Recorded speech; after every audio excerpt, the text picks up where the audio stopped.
Secrets, betrayal, and courage collide on a wedding day. A young bride uncovers hidden truths, confronts deceit, and rises stronger to protect her future and her child. Lust, a story of resilience, empowerment, and hope. Love this story? Smash one like and one share to fuel more cinematic tales. Thanks for watching. The wedding hall was a sea of glittering crystal and gold. You could practically smell the money and power in the air, mixed with the scent of 1,000 roses. This was supposed to be the best night of Emily Carter's life. At just 27, pregnant with her first child, she stood in the bridal suite, adjusting the lace veil her mother had dreamed she would wear. But her hands weren't shaking from excitement. It was pure exhaustion. Carrying Adrian Blackwell's baby had drained her, but her heart was full of hope for the man who promised her forever. Fate, however, had other plans. Minutes before walking down the aisle, Emily reached for her phone. And then she froze. Through the half-open door, she heard Adrian's voice, cold, arrogant, and filled with the truth that shattered her world. "She's perfect for the deal," Adrian said into his phone. "Once we're married, her father's connections are all mine. After that, Emily is just a pregnant trophy. Vanessa knows her place. She will always come first." Emily felt the air leave her lungs. Her knees buckled under the weight of its cruel words. She pressed a trembling hand to her belly, a desperate attempt to shield her baby from the poison that had just flooded her heart. Her fiancé, the billionaire she trusted with her entire soul, wasn't marrying her for love. It was just a business deal. And worse, he had just confessed his heart belonged to another woman, Vanessa. The sound of his laughter that followed was like a crack of thunder right in her ear. Outside, the guests applauded, completely unaware that the bride was suffocating in silence behind a curtain. Her entire dream was ripped apart by one phone call. The man who whispered promises to her, who kissed her forehead through bouts of morning sickness, was a monster. Emily bit her lip until she tasted blood, choking back the sobs that threatened to escape. This was her wedding day. Hundreds of cameras were waiting to capture her smile, not her tears. But the betrayal was a knife twisting in her gut. She saw flashes of Adrian holding her hand at the doctor's office, whispering, "Our baby will have so much love." How twisted those words sounded now. She stumbled back, hitting a vase of white roses. The petals scattered across the floor, just like the shattered pieces of her heart. She wanted to scream, to tear off this expensive dress, to run away, but she was paralyzed by rage and grief. And then another sound sliced through the silence. The quiet click of high heels, and a woman's laugh from the hallway, soft, confident, and far too familiar. Vanessa. She was right outside the door, in the one place that was supposed to be sacred to the bride. Emily's heart pounded against her ribs. This wasn't a nightmare. It was real, and it was happening just minutes before she was meant to say, "I do." Her baby kicked inside her as if it could sense her pain. Tears blurred her vision. But through the haze, a fire started to burn.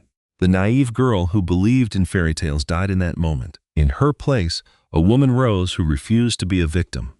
As the orchestra began to play the wedding march, Emily wiped her tears, straightened her back, and whispered, "Oh, they'll remember tonight, but not for the reasons Adrian thinks." A life of luxury was never something Emily Carter wanted. She grew up in a quiet part of Philadelphia, in a small brick house.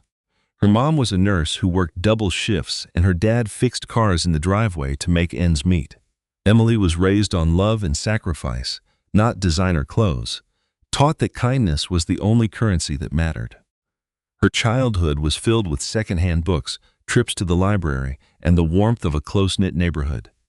She was a gifted artist who dreamed of becoming an event designer, turning plain rooms into wonderlands. But when her mother passed away suddenly, Emily put her dreams aside to raise her younger sister. At just 19, she had to be a sister and a mother at the same time. She worked nights as a waitress while taking design classes at a community college. She was tough, but she hid her struggles behind a gentle smile. Nobody knew about the battles she fought all alone. She was the kind of person who never forgot a birthday, who brought you soup when you were sick, who would comfort a crying stranger. That kindness made her trusting, and her innocence made her vulnerable. So when she met Adrian Blackwell, she thought it was her reward. He was charming and confident, and he made her feel like the center of the universe. He swept her into a world of fancy parties and expensive gifts. For the first time in a long time, Emily let herself believe in a happy ending. When she learned she was pregnant, she cried tears of joy. She imagined a future filled with bedtime stories and family breakfasts. Adrian sometimes seemed distant, but she brushed it off as the stress of running his massive empire. She spent most of her pregnancy alone, but never once complained. She told herself she was building a family, the kind she lost when her mother died. But things behind the scenes were far from perfect. Adrian grew impatient. He'd snap at her cravings, mock her simple style, and demand she look more polished for his events. Emily ignored it all, clinging to the belief that his love was real. She was convinced that after the wedding, everything would change. He would finally see her as the mother of his child. So she kept giving, pouring every bit of herself into the relationship and holding on to hope.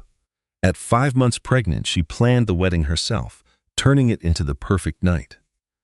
It wasn't about the money or the guests. It was her way of proving to Adrian, and maybe to herself, that she belonged in his world. She chose ivory roses to honor her mother, golden candles to create warmth, and a string quartet because Adrian once said violins helped him relax. Every single detail was a piece of her heart. But Emily was carrying another burden, one far heavier than her wedding gown. She carried the fear that she wasn't good enough. The fear that Adrian's cruel remarks were more than just stress. The fear that her child would grow up in a cold, loveless home. But she always pushed it down. Even with all the doubts, she would whisper to her belly every night, "Daddy loves us. He's just tired. It'll all be better after the wedding." So on that horrible night, Emily stood in her bridal suite, not as a billionaire's bride-to-be, but as a pregnant, vulnerable woman who had given everything for love and was about to be discarded. She had no idea that in just a few minutes, the fairy tale she so desperately clung to was about to go up in flames. Because Emily Carter, the girl who believed love fixes everything, was about to become the woman who would burn it all down. The Crystal Crown Hotel wasn't just some venue. It was the crown jewel of Manhattan, where billionaires flaunted their wealth and politicians made backroom deals. Tonight, the grand ballroom was transformed into a palace of gold and ivory. Hundreds of candles flickered in massive candelabras, their light reflecting off a ceiling painted to look like a starry sky. 1,000 white roses scented the air, mingling with the aroma of fine wine and money. Every detail was designed to scream power and absolute control. Adrian Blackwell had spared no expense. The guest list was a who's who of the elite. Chief executive officers, senators, and celebrities filled the room. A live orchestra played a hauntingly beautiful melody that perfectly matched the drama unfolding upstairs. Photographers swarmed the red carpet, their flashes capturing every diamond. To the world, this was the wedding of the century. To Emily, it was meant to be the start of her life.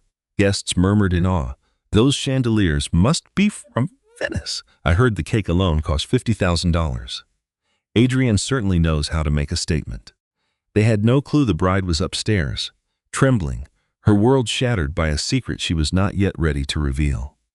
The ballroom buzzed with polite conversation, but underneath it, you could feel the hum of ambition. Men in tailored tuxedos exchanged business cards over caviar. Women in designer gowns sized each other up, comparing diamonds like they were trophies. Every conversation was a deal being made. Alliances, investments, and opportunities. This was not a wedding, it was a business deal, dressed up in lace and champagne. And right in the middle of it all stood Adrian, tall and confident in his perfect black tuxedo. He raised a glass to a group of investors, his voice smooth as silk. "Tonight is more than a union," he said, with a smile that never quite reached his eyes. "It is the promise of a legacy." The men all laughed and patted his back. To them, Emily was not a bride. She was an asset. Meanwhile, Vanessa moved through the room. She wore a deep red gown that fit her perfectly, her lips painted to match. The other guests thought she was just an honored friend, not knowing she was the woman Adrian was secretly whispering about. Her smirk was pure arrogance, the look of someone who thought she had already won. From a balcony high above, Emily watched from behind a velvet curtain. Her heart hammered in her chest as she saw Adrian charm the entire room. He looked just like a billionaire prince, smiling for the cameras and playing his part as the perfect groom. But Emily knew the truth now. Every compliment, every toast was just part of his act. She pressed a hand to her belly, whispering to her unborn child, "This is not love, sweetheart. This is a performance." The music suddenly swelled, and an announcer's voice boomed, "Ladies and gentlemen, please welcome our bride." The crowd erupted in applause, and every single eye turned to the entrance where Emily was supposed to be. But Emily did not move. Her veil shook in her hands. She was not fighting fear anymore. She was fighting a deep rage. The ballroom waited, the orchestra grew louder, and whispers began to spread. Where was the bride? The guests were starting to get restless. Adrian's perfect smile was beginning to fade. Emily knew she had only moments to make a choice. She could walk straight into his trap of betrayal, or she could light a match and write her own ending. As the music reached its dramatic high point, Emily took one last deep breath, ready to descend not as the perfect bride, but as the perfect storm. Adrian Blackwell had spent his entire life being a master of disguise. To the public, he was the brilliant billionaire who could turn any bad investment into pure gold. He smiled from magazine covers and made the Forbes 30 Under 30 list before he was even 30 years old. To the women who fell for him, he was a perfect gentleman who opened every door, whispered promises, and bought them beautiful diamonds. But underneath it all, Adrian was a predator. He loved having control and keeping up appearances. Emily had been his perfect illusion, beautiful, innocent, and pregnant, the perfect symbols to soften his ruthless reputation. He knew the media would absolutely love it. The billionaire family man. Nothing says stability to investors like a happy wife and a baby on the way. But Adrian's true passion was across the ballroom in a red dress. Vanessa Liu. She had started as his ambitious assistant less than a year ago. She was 26, sharp as a tack, with a smile that could cut glass. She was not innocent like Emily. She was cunning, ambitious, and not afraid to play dirty, which Adrian actually admired. Where Emily gave him devotion, Vanessa gave him a real challenge. Where Emily sacrificed, Vanessa demanded more, and Adrian loved playing the game. He had promised Vanessa much more than secret kisses in his limousine. He had promised her a real future. Once the Carter deal is signed, he had whispered to her, "You will have everything. The money, the company, all of it." She believed him because she had to. She had risked her entire reputation and career to be his secret.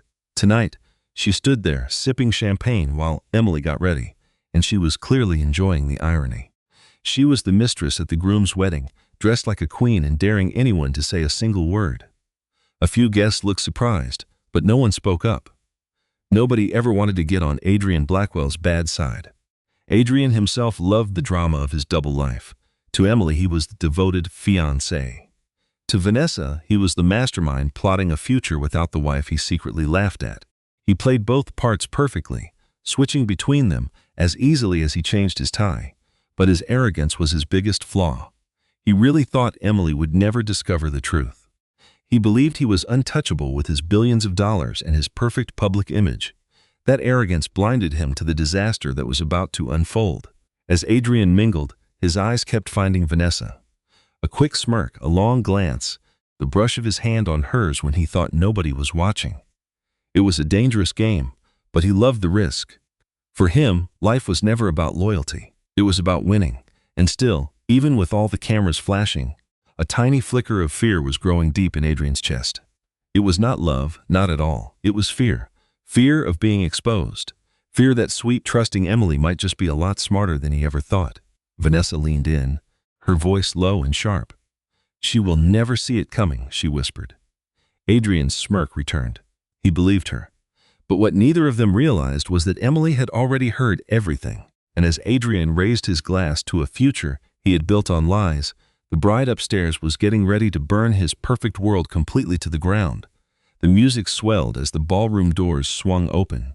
Guests leaned in, their cameras ready to capture the billionaire's fairy tale wedding. But instead of Emily gracefully walking down the aisle, the entire room fell silent. A confused murmur spread through the crowd. Where was the bride? Adrian's jaw tightened, but he covered it with a forced smile. He raised a hand, pretending this was all just part of the show. "She'll be right out," he promised everyone.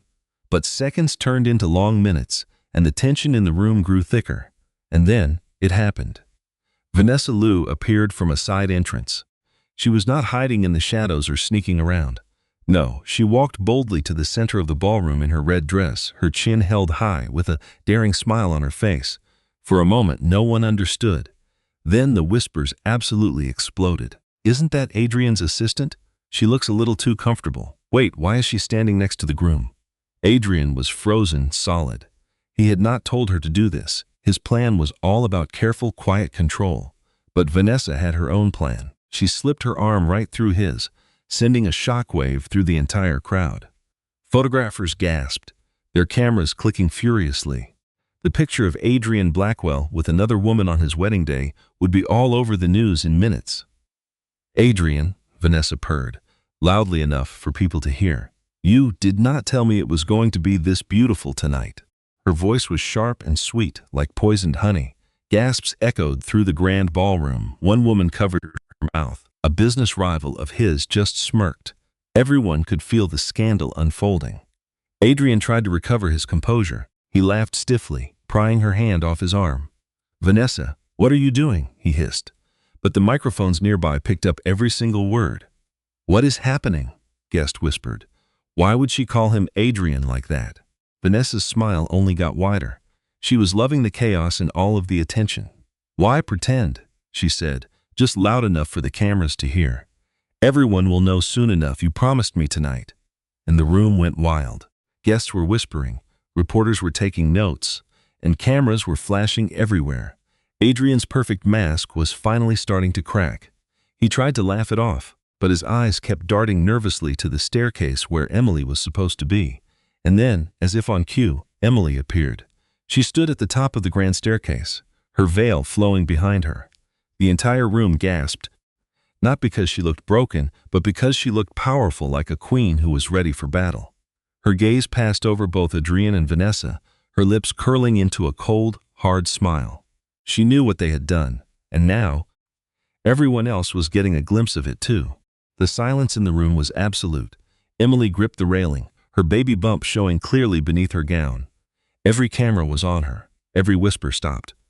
Adrian reached out a hand, desperate to fix this disaster. "Emily, my love, it is not what it looks like." But Emily's eyes locked onto his, and she did not blink. And in front of the entire ballroom, she spoke for the first time that night. "No, Adrian, it is exactly what it looks like." Gasps echoed as Emily turned her back on him. The orchestra had gone completely silent. Cameras flashed, capturing her every step as she walked away, her veil trailing behind her like a battle flag.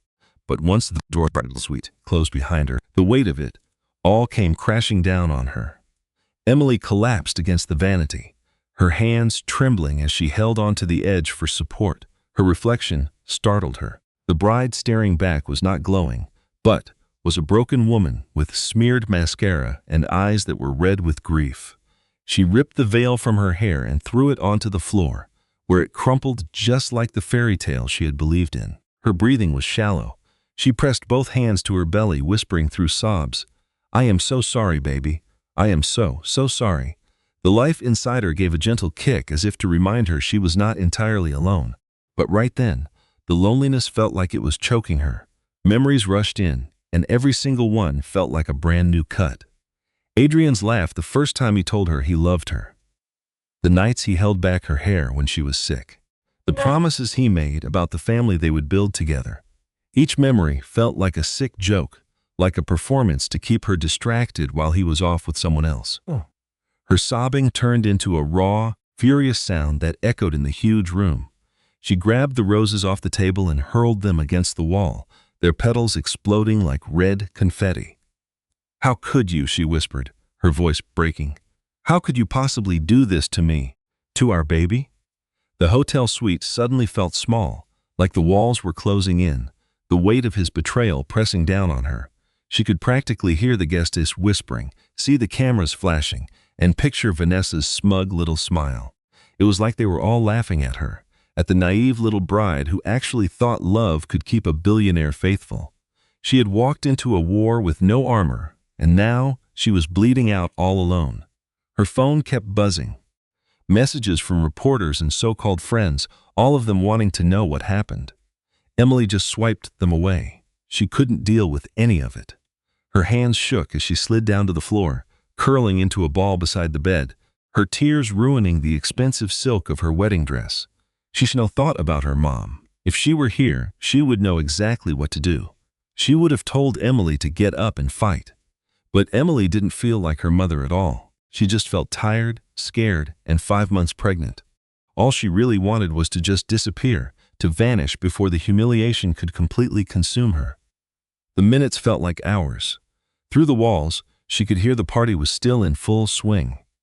The laughter, the music, the clinking of champagne glasses.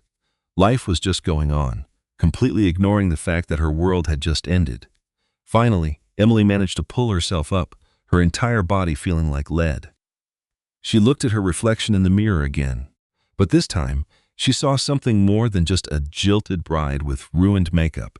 She saw a woman who was at a crossroads. The girl who used to beg for love could stay on the floor and cry, but the woman carrying a child deserved better than that. Tears were still on her face, but her eyes had a new fire in them. The storm inside her wasn't over, not by a long shot. And there, in that silent, lonely hotel room, Emily made a promise to herself and to her unborn baby. No one would ever see her fall like this again. The bridal suite was now dead silent. The only sound was Emily's shaky breathing. Her tears had dried, leaving black streaks down her cheeks. She was still on the floor.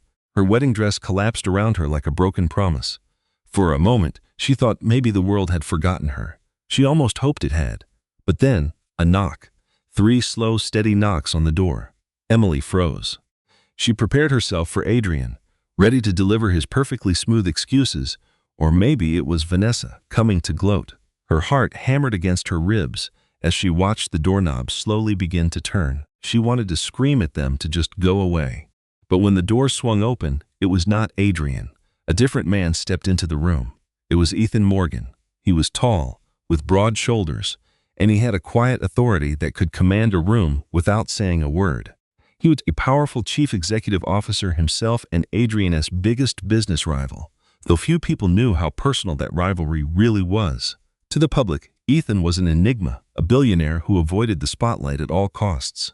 To Emily, he was a ghost from a life she had left behind. "Emily," he said. His voice was surprisingly gentle as he quietly closed the door. "You do not have to hide anymore." Her throat felt tight. "What are you doing here?" she managed to whisper. Ethan took a careful step closer, his eyes never leaving hers. "Because I could not just stand by and let that man destroy you. Not you, and not like this." She blinked, completely thrown off. "You knew?" "I knew enough," Ethan said, his jaw clenching as a flash of anger crossed his face. "Adrian has been getting careless, and Vanessa hasn't exactly been discreet. But tonight," he paused, his voice becoming low and serious. "Tonight he went too far."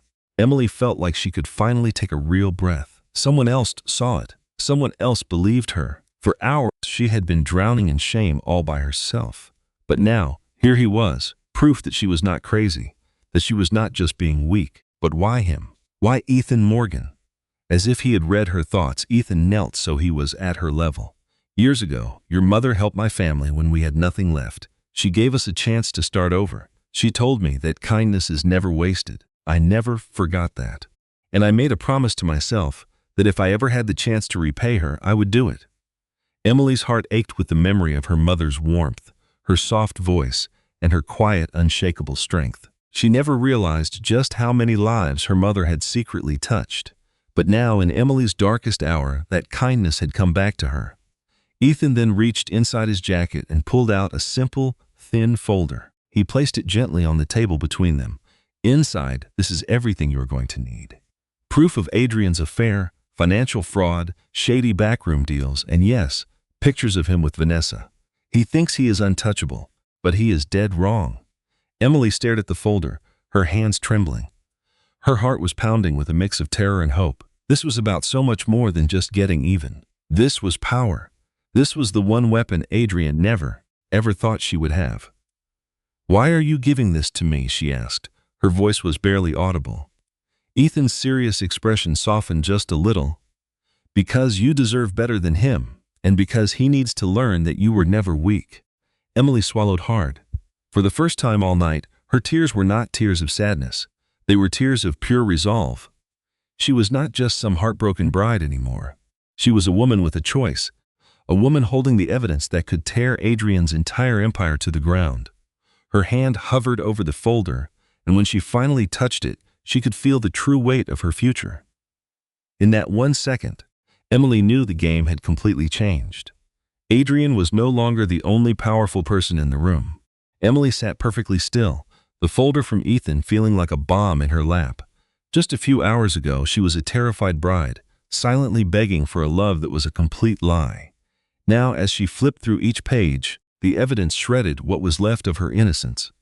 There were bank statements, secret accounts, photos of Adrian and Vanessa at private getaways, and contracts he had signed in her name, behind her back. It was all there, laid out in ugly, undeniable truth. Adrian hadn't just shattered her heart. He had used her pregnancy, and even her family's reputation as pawns in his twisted game for money. The sobs that had racked her body earlier were gone. In their place was a strange calm, as cold and sharp as steel. She pushed herself up from the floor and faced the mirror. The woman looking back wasn't the same person who had collapsed in a heap. The tears had dried. Her makeup was a wreck, sure, but her eyes were burning with a brand new fire. Slowly, again she began to peel off the ruined wedding gown. The delicate lace felt like a costume from a different life, for a foolish girl who believed love would be her salvation. She let it fall piece by piece, leaving the broken bride behind on the floor. From her suitcase, she grabbed a simple black dress she'd packed just in case. Tonight it felt like a suit of armor. Emily pulled her hair back tight, showing her entire face. She was done hiding. She wanted every camera, every guest, and every whispering gossip to see her clearly. Not as Adrian's fragile little bride-to-be, but as the woman who refused to be erased. She laid a hand on her stomach. "We are going to be okay," she whispered to her baby, "because your mother is not weak anymore." The baby kicked, and for the first time, Emily felt it not as a burden, but as a jolt of power. She wasn't just fighting for herself now. She was fighting for this new life growing inside her, for a future that Adrian had no claim to. When Ethan returned an hour later, he stopped dead in the doorway, completely stunned. The broken bride in the white dress had vanished. Standing, there was a woman who radiated a quiet, unshakable strength. "You look," he started, searching for the right words. "Different?" Emily finished for him, her voice strong and steady. She snapped the folder shut and held it tight. "I have everything I need. Now, I just need the perfect moment." Ethan nodded slowly, his eyes filled with pure admiration. "Then let's go create that moment for you." As they spoke, the faint sounds of the reception drifted up from downstairs: music, laughter, the clinking of champagne glasses. Adrian was down there, celebrating what he believed was his victory. He had absolutely no idea that the woman he thought had shattered was upstairs, plotting his complete and total downfall. Emily looked at her reflection one last time. The transformation was complete. The timid girl who had pleaded for his love was gone. In her place stood a mother, a fighter, and a woman with a plan. The betrayal meant to destroy her had, instead, made her unbreakable. She squared her shoulders, lifted her chin, and walked toward the door. Every step was a vow. She would not be silent. She would not shrink. She would not let Adrian be the one to write her story. Because tonight, in front of all his powerful guests and all those flashing cameras, Emily Carter was no longer a victim. She was the storm. The ballroom had mostly settled down. Guests were sipping champagne again, gossiping about the scandal that had nearly derailed the evening. Adrian had smoothed it all over with that charming smile and a few empty phrases. Just a small misunderstanding, he'd called it, waving away Vanessa's outburst like it was nothing. The orchestra started playing again, but the music felt hollow as the crowd kept buzzing with questions. Adrian was confident he had regained control. He always did. His charm, his money, and his family name had always saved him. But just as he raised his glass to make another toast, the ballroom doors swung wide open. Emily walked in. The entire room went dead silent. She was no longer in her wedding dress, but a sleek black dress that hugged her form. Her hair was pulled back, her face free of any tears. The cameras instantly swiveled to her, their flashes exploding like a lightning storm. She looked utterly transformed. Each step she took was deliberate. Her breathing was calm, a queen arriving to hold court. Adrian's smile finally vanished. "Emily," he called out, his voice a little too loud. "My love, you're here. Come join me." But Emily didn't even glance in his direction. Instead, she walked right into the center of the ballroom floor. The crowd parted for her as the whispers began to rise. She turned slowly, making eye contact with every single person in the room. When she finally spoke, her voice was crystal clear and sharp. "Ladies and gentlemen," she began, "thank you all for coming tonight. You thought you were here for a wedding. Instead, you're about to witness the truth." A nervous murmur rippled through the guests. Adrian's jaw was clenched tight. "Emily, that's enough," he hissed in a low voice. She ignored him completely. With perfectly steady hands, she held up the folder Ethan had given her. "This is what my fiancé has been doing behind my back. Fraud, lies, betrayal, and yes, an affair with the very woman you all saw here earlier." Gasps shot across the ballroom. The cameras started clicking frantically. Vanessa turned white as a sheet, her smug grin gone as reporters swarmed toward her. Emily opened the folder, pulling out photos and documents. She held them up high, then handed them to a journalist nearby. "These are copies. Take them. See the truth for yourselves." The room exploded into total chaos. Reporters scrambled for the papers, snapping pictures of contracts, bank statements, and photos of Adrian and Vanessa at five-star resorts. Guests began whispering in a panic, suddenly worried about their own reputations and investments. Adrian lunged toward her, his face turning beet red. "Stop this madness," he roared. "You're being hysterical. She's hysterical." Emily turned to face him, her eyes as cold as ice. "No, Adrian, I'm not hysterical. I'm done."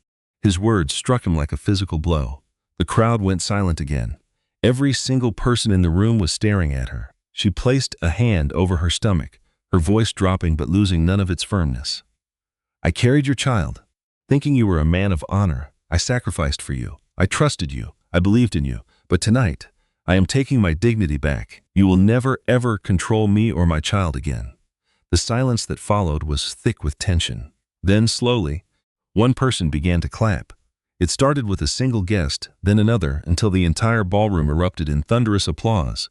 Not for Adrian, but for Emily. She held her chin high, soaking it all in. This wasn't Adrian's night anymore. This was hers, and as Adrian stood frozen in the spotlight, his entire world crumbling around him, Emily Carter smiled. It was the kind of smile that promised the storm was just getting started. The ballroom was still ringing with applause when Emily lowered her hand from her belly and stood even taller. The room quieted down again. Every camera, every guest, every gossiping person was now focused on her. For the first time all night, no one was looking at her with pity. They were looking at her with awe. Adrian tried to speak, his voice trembling with pure rage. "You think you've won? You think anyone will actually believe this?" He waved a hand wildly at the journalists who were clutching the documents and at Vanessa, who was cowering behind him. "They'll see you for what you are, a bitter, pathetic woman with nothing." Emily's calm voice cut right through his temper tantrum. "Nothing?" she repeated, her voice perfectly level. She took a step toward him, her heels clicking on the marble floor. "I have everything that truly matters. My child, my dignity, and the truth. That's more than you will ever have in your entire life." More gasps echoed through the room. Adrian's face was turning a deep purple, but the crowd wasn't looking at him with respect anymore. They were looking at him with open disgust. Investors were shooting each other worried looks.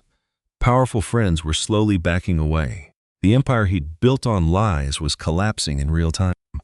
Emily took a deep breath, and her voice softened, filled with purpose. "To every woman in this room, and to every woman watching this on camera, I need you to hear me. Do not let anyone ever convince you that you are weak.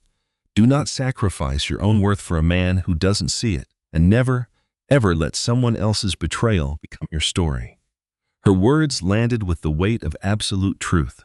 Some women in the crowd nodded, while others wiped away tears. Even some of the men shifted on their feet, forced to see the ugly truth she was laying bare.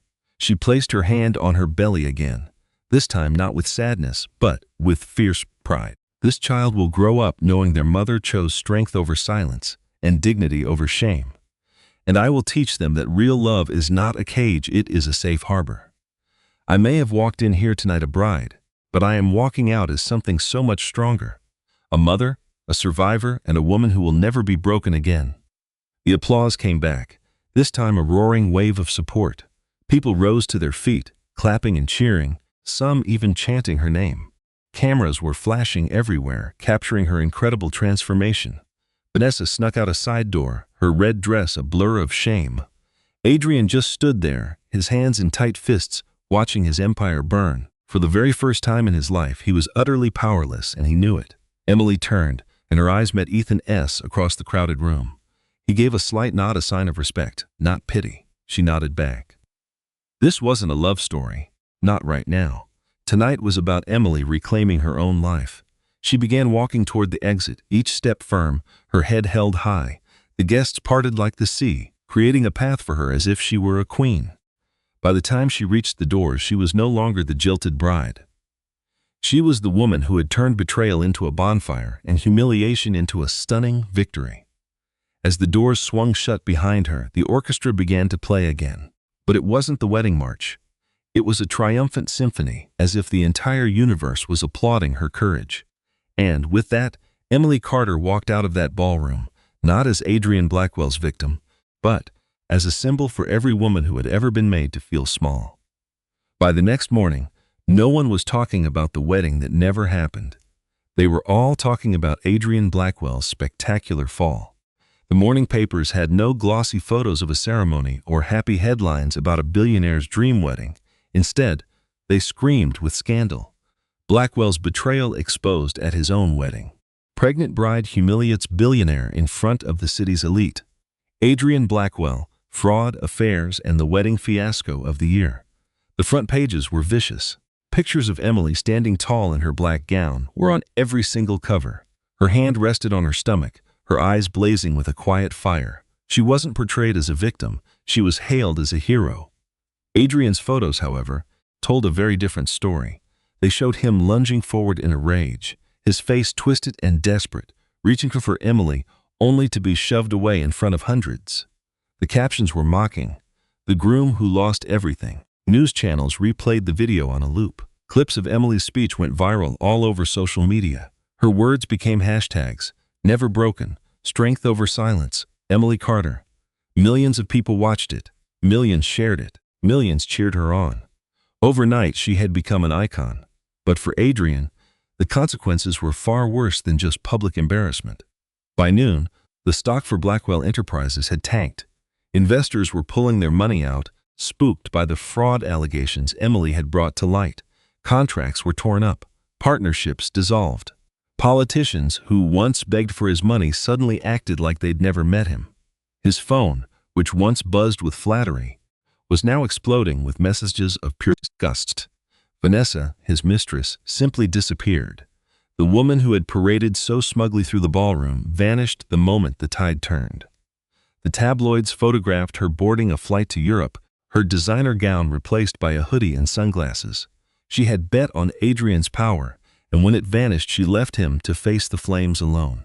The board of directors at Blackwell Enterprises called for an emergency meeting. For years, they had tolerated Adrian's arrogance because he brought in huge profits. Now, he was a massive problem.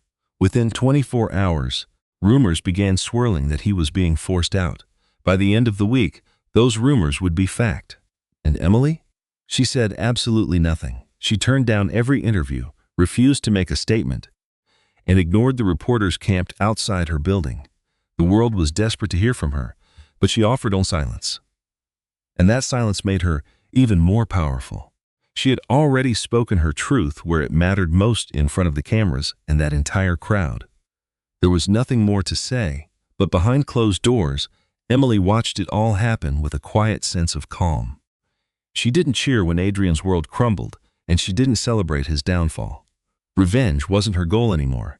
She was focused on only one thing, the future of her child. But the city saw it differently. Strangers sent her letters of support.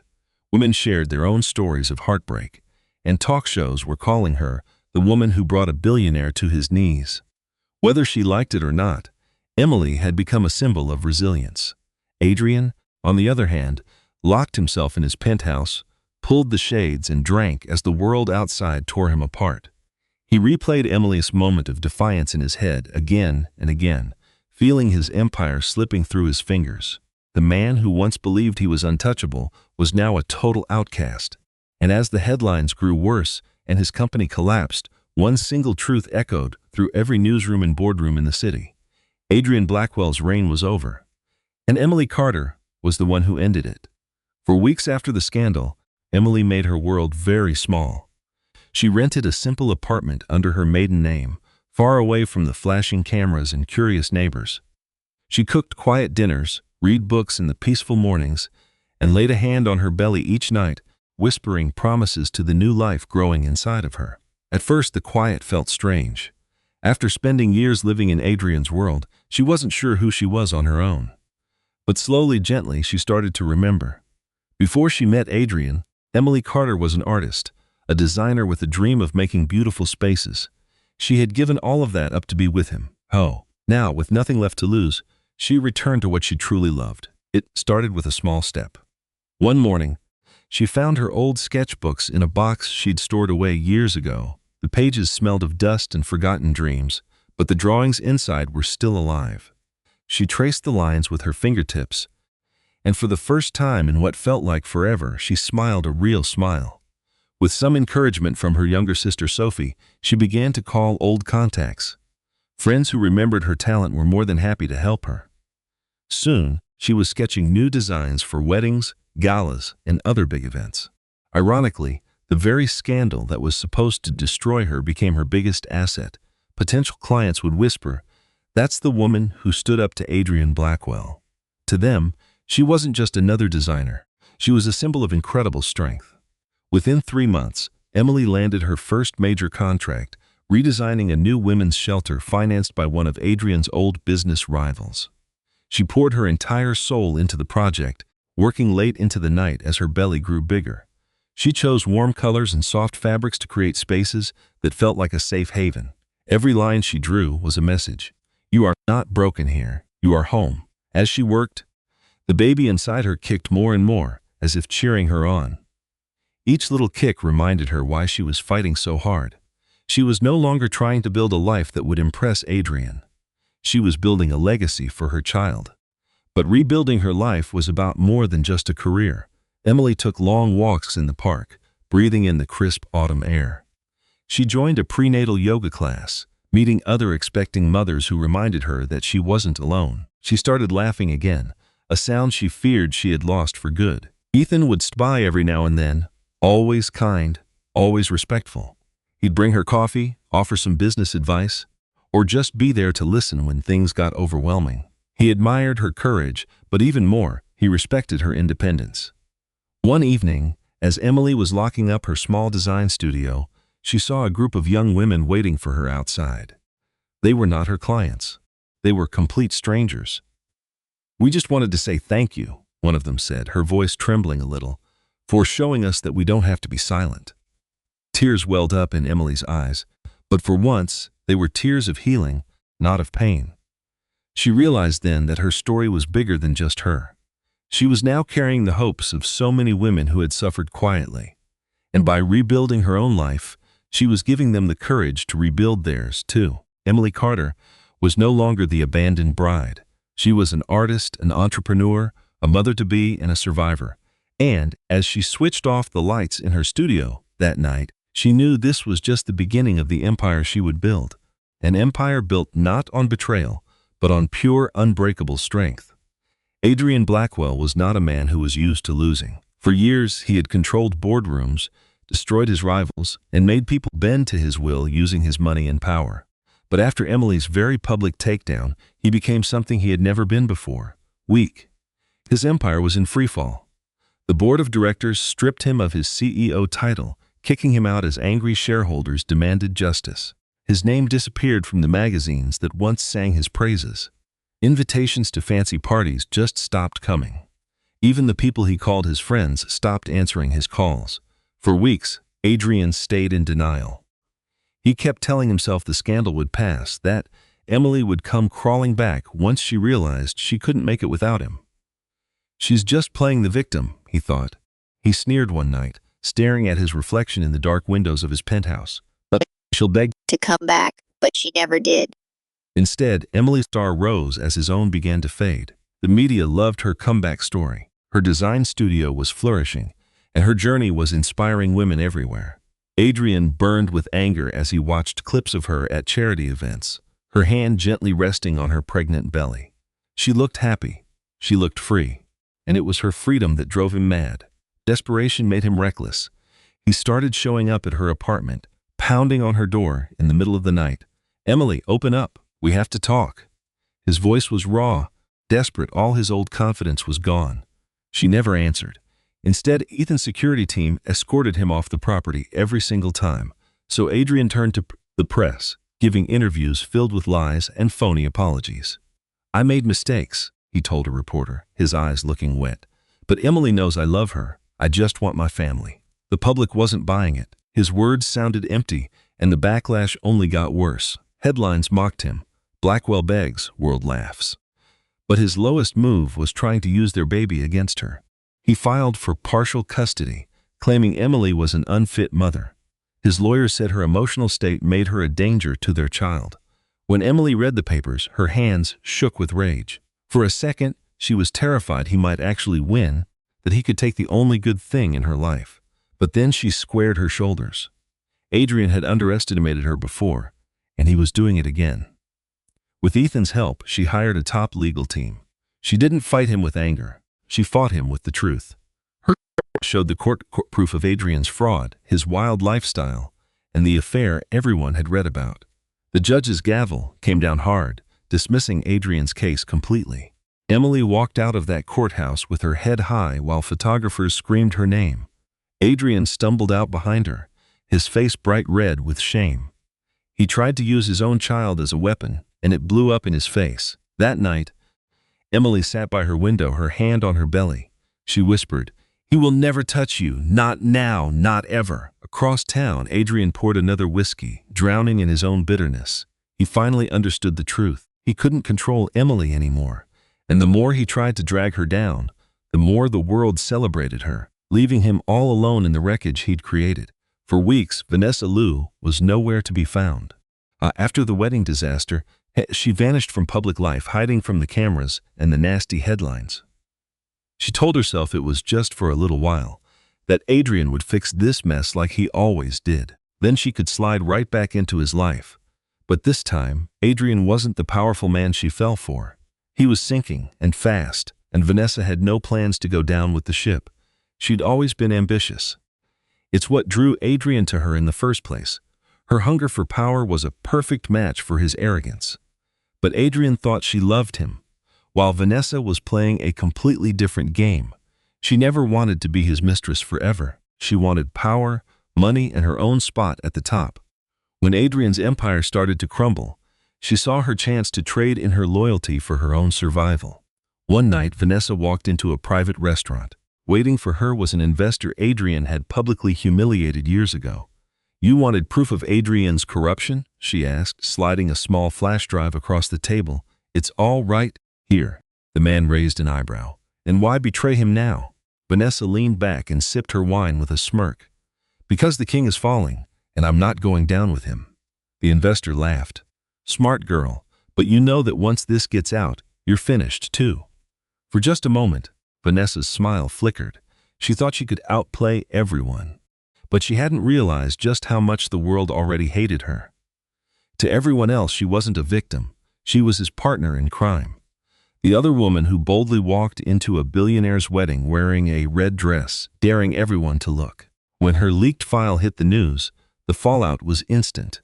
Yes, it destroyed what was left of Adrian, but it dragged Vanessa's name right through the mud with him. Blackwell's mistress strikes again.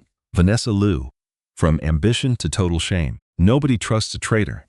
She tried to spin a new story, telling interviewers she was just one of Adrian's pawns.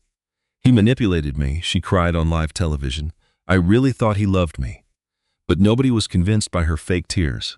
They remembered her smug smile at the wedding, the way she held Adrian's arm in front of his pregnant bride. No performance could erase that image. Her event planning career vanished overnight. Clients canceled, and old friends stopped taking her calls. She had bet everything on Adrian's power, and now she had lost it all. When Adrian found out Vanessa betrayed him, he was furious. He stormed into her apartment for a showdown, but it was completely empty. She'd already skipped town, leaving him to suffocate in the ashes of his own life. But running didn't save Vanessa. The paparazzi found her in Los Angeles, working for a small PR firm, all the glamour she once craved completely gone. The woman who dreamed of being a queen was now a nobody, her name forever linked with betrayal. Emily read the headlines that morning and just felt a strange sense of peace. She didn't take any pleasure in Vanessa's ruin. She didn't have to. The truth always comes out eventually. Vanessa thought she could build a life on secrets, but in the end, she was just another person destroyed by Adrian. As they both disappeared from view, the world's attention turned to Emily, the woman who rose from their ashes. In the following weeks, Emily's name was in the headlines more than ever. But now her story wasn't about scandal. It was about survival, bravery, and starting a new life. At first, she wanted nothing to do with the attention. She turned down TV interviews, ignored offers for book deals, and avoided talk show hosts who wanted her story. All she wanted was peace, to focus on her baby and her design studio. But her silence didn't stop the wave of support. Women from all over the country started writing to her. Stacks of handwritten letters showed up every day. Her email was flooded. Her social media was filled with messages. They were from wives who'd been cheated on, and from daughters who watched their own moms suffer. You gave me the courage to leave. You helped me find my voice. You made me feel like I wasn't alone. And that's when Emily realized something important. Her pain had become a voice, and that voice now spoke for so many others. So, she decided to use it. It started with a single speech at a local women's shelter where she volunteered privately. Standing in a small room full of women with their own stories of pain, Emily spoke from the heart. "We can't control how people hurt us," she said, her voice strong and clear. "But we can control how we rise up from it. Strength isn't about never falling. It's about refusing to stay down." A video of that speech went viral within hours. Millions of people watched it, shared it, and were moved to tears. News channels started calling her the voice of resilience. Invitations poured in for conferences, fundraisers, and leadership events. Emily, the bride he tried to silence, was now a national symbol of strength. Her design studio grew right along with her fame. Clients now wanted to hire her not just for her incredible talent, but for what she represented. She started focusing on events that had real purpose, like fundraisers for shelters and galas for women's education. Every event she planned was a piece of her own story, creating beauty from pain and finding strength in loss. And the most surprising part? It all felt completely natural. For years, Adrian had told her she was too weak, too sensitive, too trusting. But now, those very same qualities were her greatest superpower. Her honesty made people connect with her. She wasn't trying to be flawless. She was showing the world you could be broken and still shine brighter than ever. Her sister Sophie watched in amazement. "You're more than a designer now, Em. You're becoming a real leader." Emily smiled, placing a hand on her growing stomach. "I'm just finally becoming the woman I was always meant to be." The media soon started calling her the unbroken bride. It was not a title she had asked for, but she wore it like a badge of honor.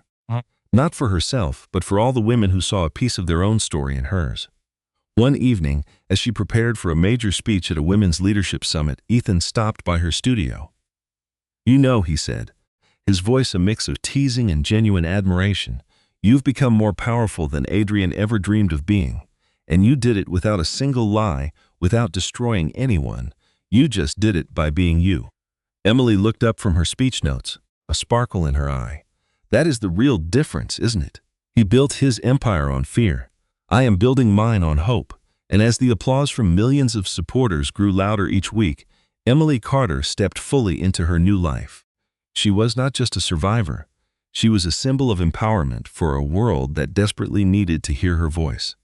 Adrian Blackwell once looked down on the world from skyscraper balconies, sipping champagne that cost than most people's yearly salary. Now, he just lived in the shadows. The penthouse that was once filled with loud parties and famous faces was now completely silent. Its polished marble floors were littered with empty bottles and unopened bills. The blinds were always shut, hiding the city from his view behind a thick layer of dust and regret. The man who once commanded boardrooms now spent his days staring at a blank television, forced to watch his own downfall on news channels that never got tired of his story. Blackwell Enterprises had completely cut him off. The board of directors voted him out, freezing all his accounts as investigators uncovered more and more of his fraud. His assets were seized, his properties were repossessed. The lawsuits were piling up higher than his old bar tabs. His so-called friends were the first to vanish. The same men who used to clap for him on the golf course suddenly would not even take his calls. The women who used to hang on his every word now had his number blocked. Even Vanessa, the woman he had thrown everything away for, had betrayed him and disappeared without a trace. Adrian was left with nothing but the echoes of his own arrogance. At first, he tried to fight back. He would show up uninvited to board meetings, screaming at them to give him his company back. Security would just quietly escort him out. He threatened investors, but now they just laughed in his face. He even tried to play the victim for the press with fake tears, but every word he spoke just made things worse for him. As the weeks turned into months, all the fight slowly drained out of him. His hair was a mess. His designer suits were replaced with stained, wrinkled shirts. The confident, smug smirk that used to be his trademark was gone, leaving only a bitter, empty look in its place. But the final, crushing blow came when the court officially denied his request for custody. He had planned to use Emily's child as a way to maintain some kind of control over her. Instead, the judge's official ruling called him an unfit father, a danger to the very family he once pretended to care about. The news was instantly everywhere. Blackwell declared an unfit father. Court sides with Emily Carter. The humiliation was absolute, and it was more than he could possibly bear. One night, a drunken Adrian stumbled through the streets of Manhattan, looking like a complete mess. People knew who he was, but their admiring gazes were gone, replaced by looks of disgust. The man they once envied was now someone to be pitied, mocked, and ignored. He could hear their whispers. Is that really Adrian Blackwell? I can't believe that's the billionaire. Well, he got what he deserved. Those words stung worse than any lawsuit. He made it back to his penthouse and fell into the leather chair that was once his throne. For hours, he just sat there, staring at the skyline he used to believe he owned.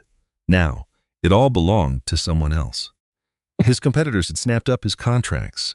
His rivals had stolen his influence. And Emily, she was at the center of it all, shining so much brighter than he ever did. Adrian's hands tightened into fists, fury burning inside him. She did this to me, he muttered. She's the one who ruined me. But as the words left his lips, a darker truth stared back at him. Emily didn't ruin him. He had ruined himself. His own greed, his arrogance. His lies, those were the things that had destroyed his entire life. For the first time in years, Adrian felt something unfamiliar, regret. Not just for losing Emily or for losing his power, but for realizing too late that he had traded love for ambition and ended up with nothing. The once great billionaire was now just a ghost, haunting the ruins of his own failed empire. And as Emily's star continued to rise, Adrian Blackwell had to face the one truth that terrified him the most. He was no longer feared, longer admired, and no longer important.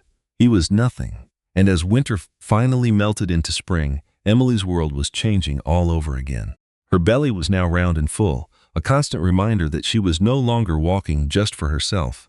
The child inside her kicked with a fierce will, as if it was impatient to join the world. Every tiny movement was a promise of a brand new start. Her days became a blend of exhaustion and hope. Her mornings began with soft sunlight pouring into her apartment, where she'd sit with her tea, writing in a journal for her unborn child. One day, she wrote, "You'll read this someday and know you were the reason I got back up when the world tried to knock me down." At her design studio, business was booming. Clients were lining up, not just for her creativity, but for her story of resilience. Emily poured her soul into every project, designing spaces built around themes of strength and new beginnings. The women's shelter she decorated months before became a symbol of hope, and soon she was being asked to design for charities all over the country. But it wasn't just her career that was growing, it was her voice.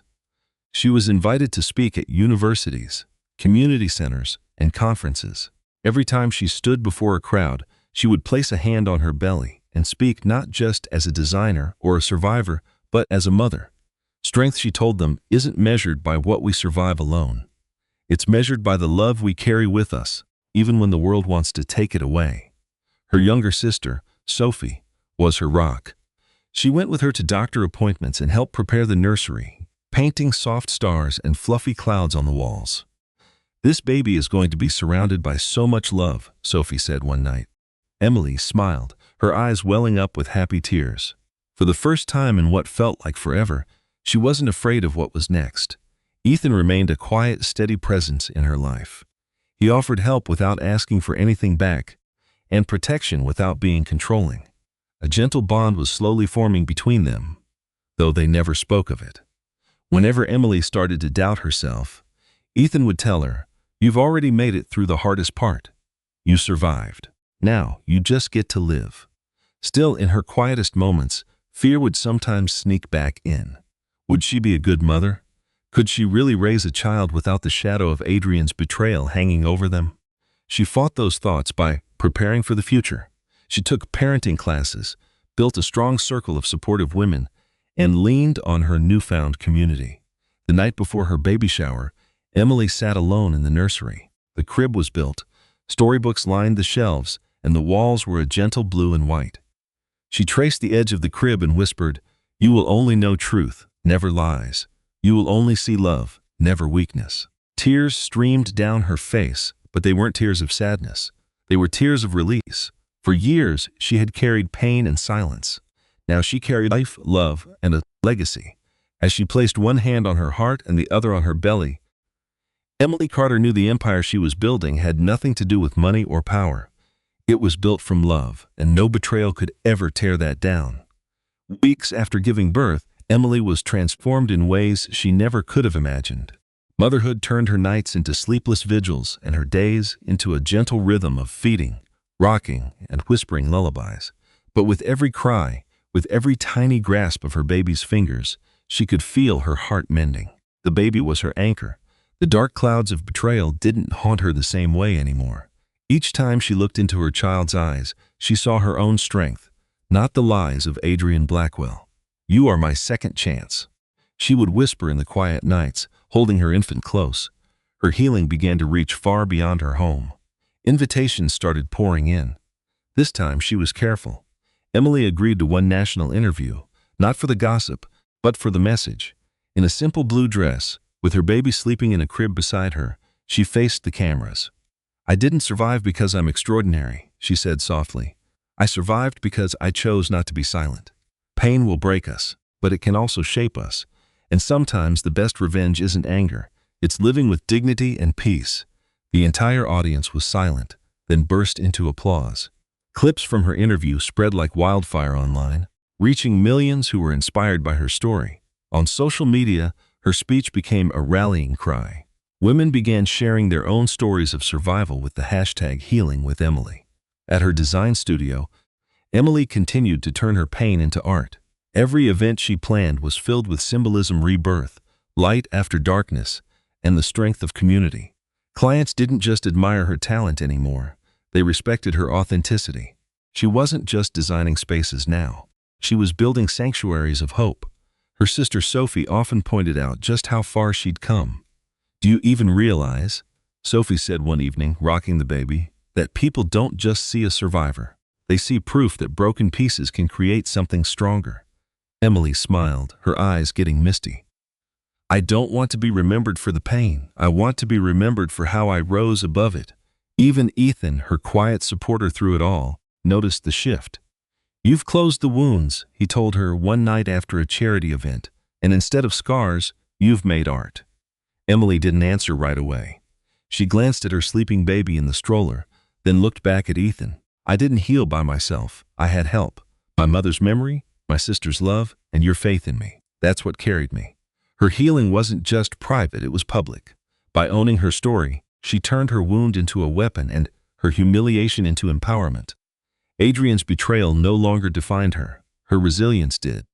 That night, holding her baby on the balcony, watching the city lights flicker, Emily felt true peace.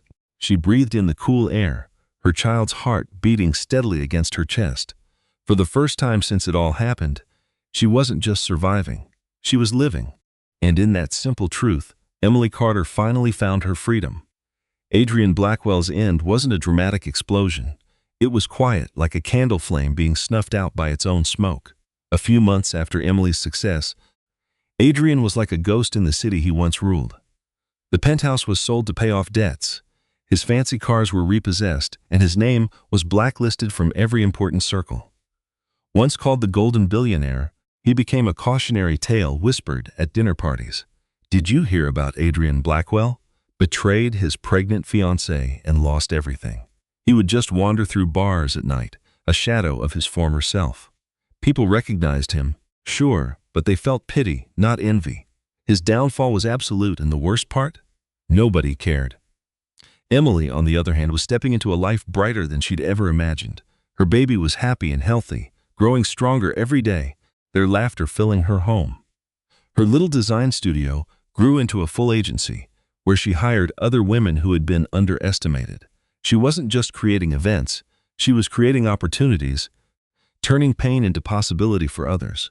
Her influence spread beyond her work. She started a nonprofit for women rebuilding their lives after betrayal or abuse, offering them counseling, housing, and job training. The foundation's motto was "Never broken," the same words she had whispered herself in her darkest moments. One evening, Emily was at the grand opening of a new shelter her foundation had funded. Reporters swarmed her, snapping photos of her in a simple, elegant gown, her baby in her arms. A journalist asked, "Emily, do you ever regret what happened with Adrian?" She smiled softly, her eyes calm. "Regret? No. Without that betrayal, I wouldn't be here. Without that pain, I wouldn't have this strength. I don't regret what he did. My only regret is believing for so long that I wasn't enough." The crowd went silent, moved by her words. Then applause erupted, loud and genuine. They saw a symbol, not a victim. Across town, Adrian watched the interview in a shabby hotel room. On the flickering television, Emily's face glowed with pride, her baby held close.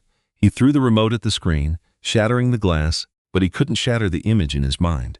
He had lost her forever. He hadn't just lost a woman, he'd lost a life they could have shared. Alone, he poured another drink. This was his legacy. Empty glasses, burned bridges, and a worthless name. Emily's future soared while his disappeared. Back at the shelter, Emily held her baby close as the evening ended. She looked out at the crowd of survivors and supporters, women who now believed in themselves because she had stood up. She whispered to her child, "This is our world now." It was built not on lies, but on truth, dignity, and love.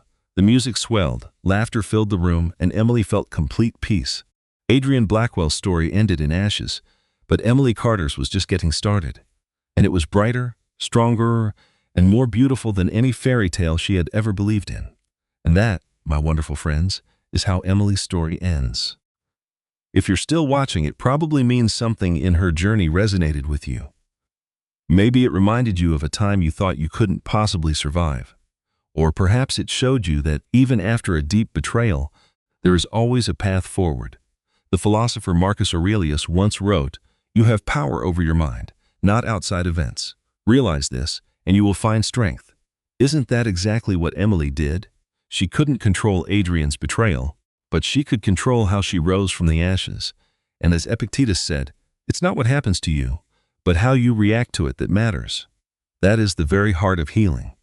Life will break us all sometimes, but like Emily, we can choose dignity over despair, truth over lies, and love over fear. If her story leaves you with one lesson, let it be this: you are never, ever powerless. If this story moved you, please don't forget to like this video, share it with someone who needs a little hope, and subscribe to our channel. We will keep bringing you stories that remind you of the strength you already have inside of you.